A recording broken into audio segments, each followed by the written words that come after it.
Hey, what is going on, crypto people? So listen, there's been a lot of discussion, a lot of talk about what's the SEC's next move here in the next couple of weeks, I guess.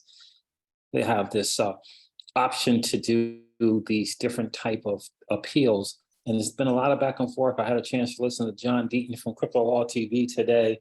Interesting stuff coming from that dude as always. Now, here's the thing for me. I personally, John explained that the SEC really has two options. They can not go down the appeal route and go the route of facts and circumstances, and essentially, which will essentially say the ruling from Judge Torres was about the facts and circumstances, and XRP only, in our view, has gotten the blessing, if you will, of not being a security. Lick their wounds and move forward to the next project. And I'm going to talk to you about what I think the next big project is going to be.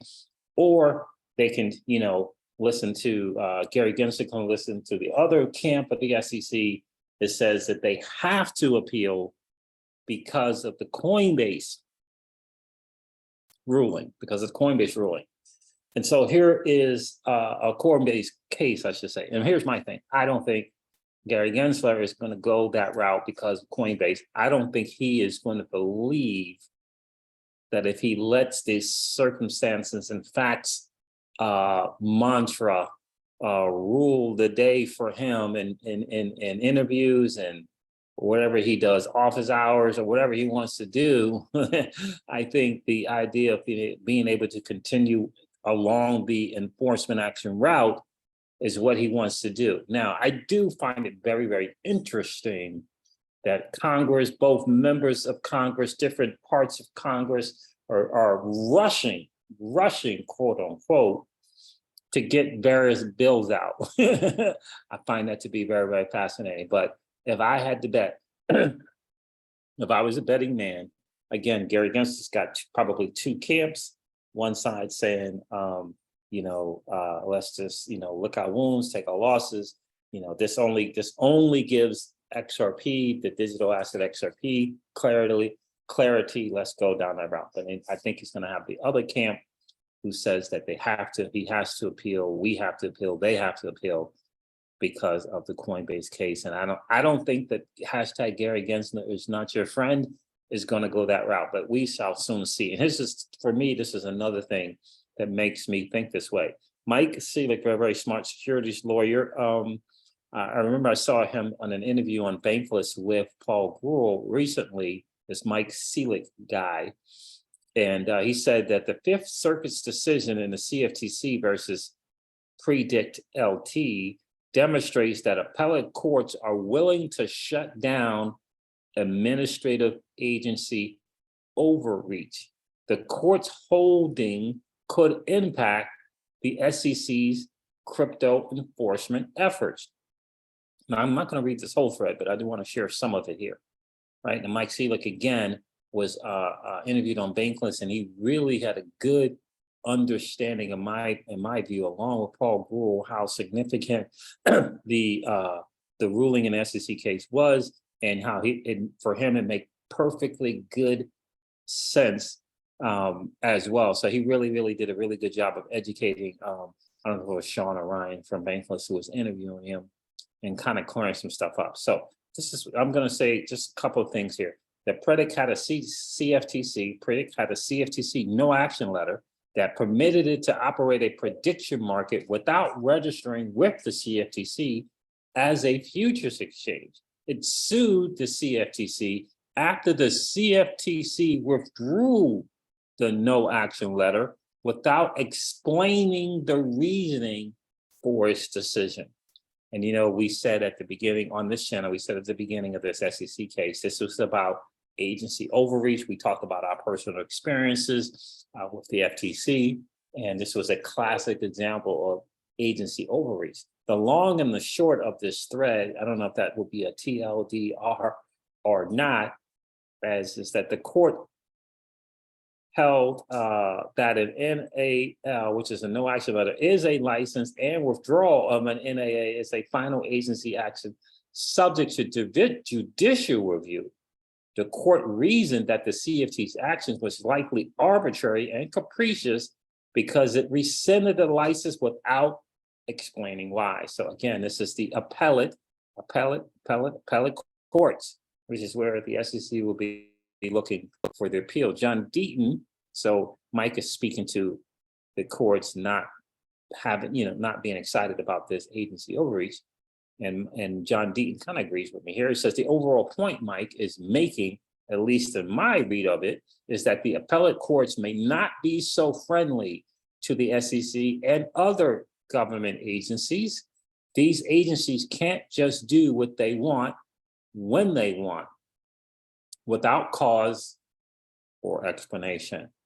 And that's why I say I believe they're going to lick, the SEC is going to lick their wounds and say, hey, it's not over.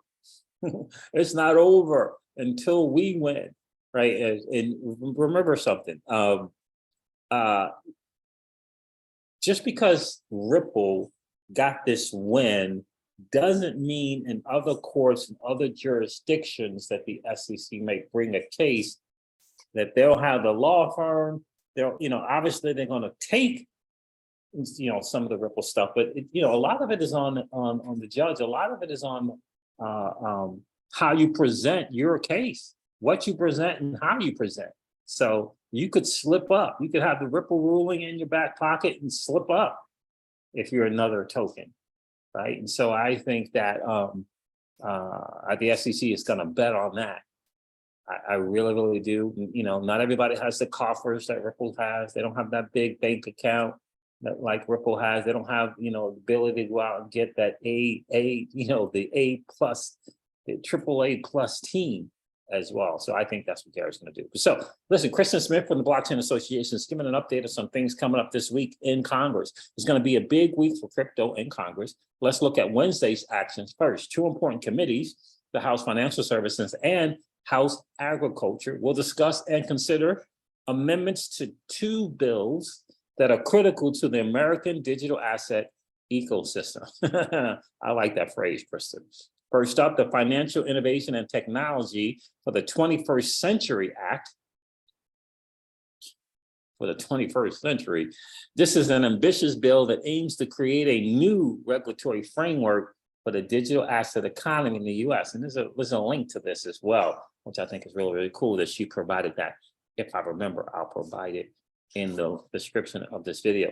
This effort addresses a necessary but complex task, and we applaud the efforts of Patrick McHenry and Congressman Thompson to get it right.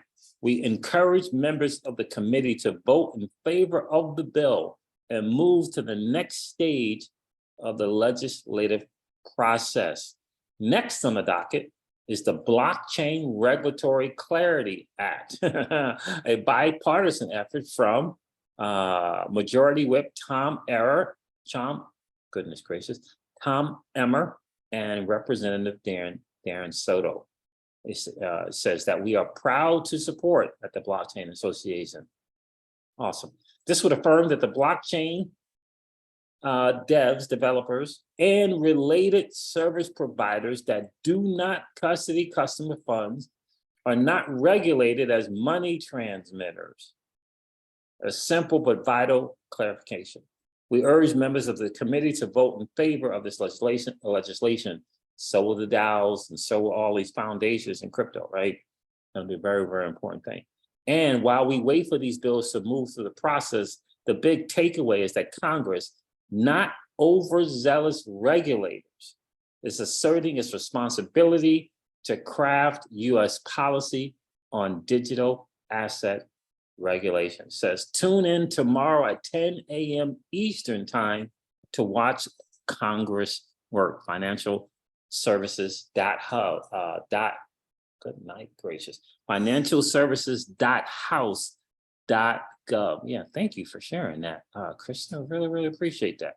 Really do appreciate that. So listen, that is the word on the street. Big week. We all know that the United States Central Bank is going to do their usual stuff. Jerome Powell is going to come up there and pretend like he knows what he's doing and do something to something.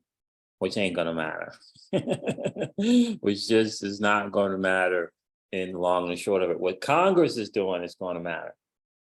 What Congress is doing is going to matter because, you know, this whole Jerome Powell central bank stuff, by the way, UK, Japan, US, and I think it's the fourth one. I don't know if it's Canada, but look, they're all in tandem. They're all working together because they have to, because they screwed up. The debt's out of control. They are, in fact, debasing the currency, their individual currency, debasing it without question, and paying interest, using it to pay the interest. They can't even make regular payments. They can only pay the interest on this debt. Look, in the long and the short of it, we gave them their shot to try to figure things out. That's why the digital asset space is here. It's for us. It is our chance to win. The ability for us, for you and I, to be able to choose our own money, choose our own monetary policy, okay? And the ability to store and protect our own assets, because we gave them a chance to do it and they can't figure it out. They can't figure it out. So we might as well take control of that ourselves. Listen, guys, this has been the XRP Ripple Daily News in around 0 to 10 minutes. I hope that it has been of value to you. If it has, do me a favor, hit that like button. And please consider subscribing to the channel. If you've just been hanging out, subscribe to the channel. We just hit over 1 million views, close to 2,000 videos. Really, really proud of that effort. And thanks to you for tuning in and viewing and adding to those 1 million+ views. Listen, we appreciate each and every one of you. Listen, never ever forget this, guys. Old money doesn't want you to win. But that's okay, though, because you and I, we're already winning. I'll talk to you soon, guys. See ya. Bye.